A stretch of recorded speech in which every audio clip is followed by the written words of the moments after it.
Michael, congratulations into the quarterfinals. It was a strange game. Do I sense joy and frustration all at the same time from you?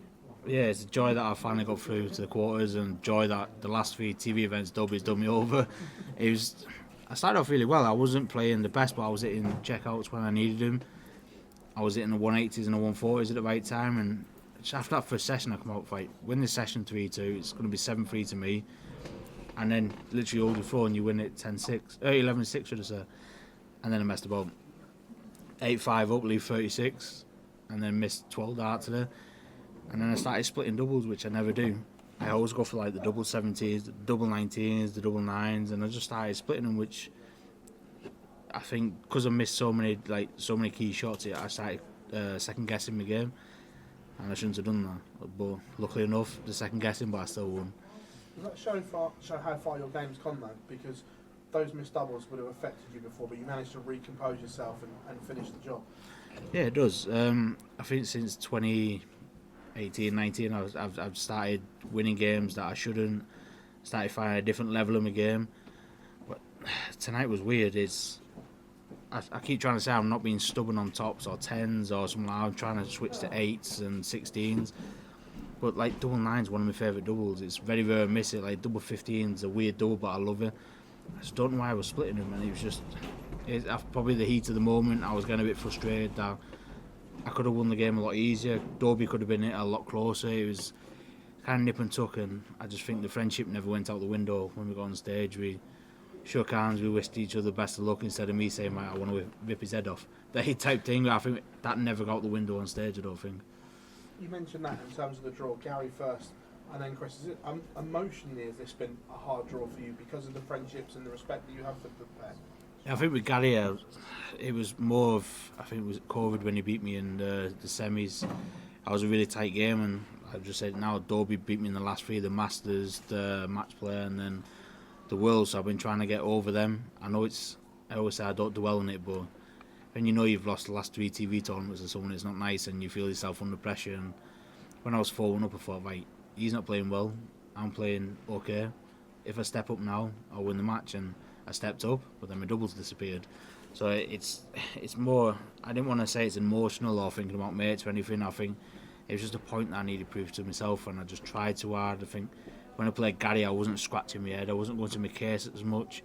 But tonight with Dobey, I was going straight to my case, looking at the pictures, I was scratching my head with a dart, and I just think I let the emotions take over me tonight. Michael, congratulations. Oh, you're welcome, buddy. Cheers, thank you. Michael, you talked a little bit about the emotions in the game and you taking over. Is there positives and negatives in that? Positives that I won.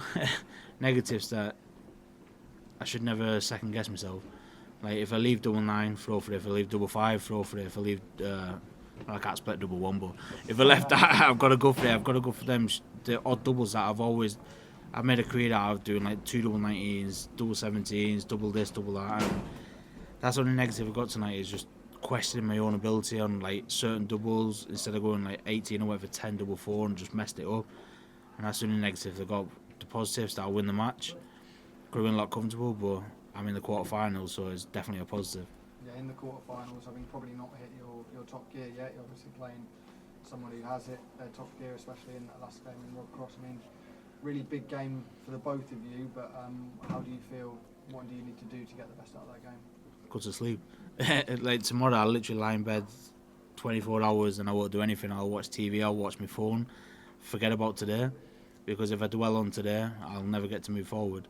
And I've said it after everything, it doesn't matter what he's done today or what I've done today, it's what happens on Friday. It's a different game, a different match. He's got 3 darts, I've got 3 darts, he can hit a treble and he can hit a double, so can I. And it's what we do on stage on Friday, and that's all I'm looking forward to, you know. Cheers, Paul. Michael, you've had some scar tissue against Chris Dobey on stage and you've overcome that. When you faced Rob Cross in the final, you went 9-0 down. Would that at all be on your mind when you faced him in the quarterfinal? Thanks for reminding me that. Sorry. I only messing. But would that be on your mind at all, or is that just long gone in the distance now? No, I'm just saying the last question is long gone. I could moan about I should have been a 3 times world champion now. I could have been a Premier League champion. I could have been a UK, a European, a Masters, and God knows how many others. It happens, and that's what darts is. If I could hit every double I threw at, I'll be talking to like Phil Till now, a 16 times match player, 16 times world champion. It happens. That's why we love darts so much, and that's why we hate it so much as well when it doesn't go right. So playing Rob on Friday, everything's a line under the sand, everything's scratched out. It's a blank page, and it's what happens that day, and that's all I'm focusing on now. When you lifted the World Cup a few weeks ago, it was your first TV title with shot darts, and during that period when people were questioning whether it's the right move, did that belief ever dwindle at all? No, never. I think because I didn't play well, it was because I put the pressure on myself. And I think you seen my game switch when I won the Pro Tour in Hildesheim. Didn't play my best, hit a couple of hundred averages, and I dropped to 80s, a couple of high 90s. And I think I beat Ryan Joyce with like an 87 average in the final, like 88. And that was the pressure I put on myself, because they signed me as the world number one, the world champion. I was putting the pressure on myself, so right, I'll get you your first professional title, I'll get you first major, I'll get this, I'll get that. And it was just the pressure I did to myself. So when I won the Hildesheim, I was like, no, I don't care anymore. I'll give you a title, just settle down. I think you've seen there for 4 or 5 weeks. My game was coming back. I was hitting 105s, 106 on the floor, but it was a bit inconsistent. But I was still hitting them, and then obviously with the World Cup, we didn't play well in the first game. The next 2 games, I think it was like 106 for me, whatever Luke did, and then I think it was high average for me again. And then, yeah, the final I wasn't very good on tops, but I was still hitting the trebles. And I finally got the major title, so literally the pressure just clicked off my back. So signed with him on the 1st of July, and then on the 30th of June, just before 31st, whatever it was, 30th. When did they win the World Cup? 30th, I think. 30th, yeah. They got a Pro Tour and they got the World Cup, so they got a floor title, a major title, and it just went. And that was down to me, like, not being lazy anymore. I had to put the hard work in, which I had a full year off, basically, when I won the Worlds. I didn't do anything. And I had to get back on the board, and I had to show why I'd won the Worlds, why I'd done everything, and I think that's starting to show now. Cheers, Michael. Thank you. No, you're welcome, Paul. Michael, congratulations. Cheers. You talk about not wanting to dwell, but there's a fair bit to take from tonight, not playing your best, and even with Chris chomping on your heels at times, you're able to get away. So what good can a game like this actually do to you going through the tournament? I won my first game. I wouldn't say it's my A game, because if you look at stats, I know it's my highest at the match play, but I've averaged a lot higher than 102. Whether I've done stupid averages, and I've averaged a lot lower than whether it was 93 and 94. So now I know that I'm playing half decent, and I can win playing not my best, and that's a positive I take tonight. So if I match it in between, or with higher, as long as I don't drop below, that's the thing I've got to take from this now. So not dwelling, just thinking about, no, I'm playing okay. Played really good in my first game, not so good in my second. So now I can play my best in the third. That's what I keep telling myself now. As long as I turn up on the third match and play my best, and if I do that, the crowd's in for something special. And I know if my best game turns up, there's not many people that can beat me here. And Rob, as you know, produced monster average 107 or around that tonight. So in your preparations, do you think, right, I've got to prepare like he's going to do that again, or is it just a case of take your time, get up there? Sorry, that was obviously the talking.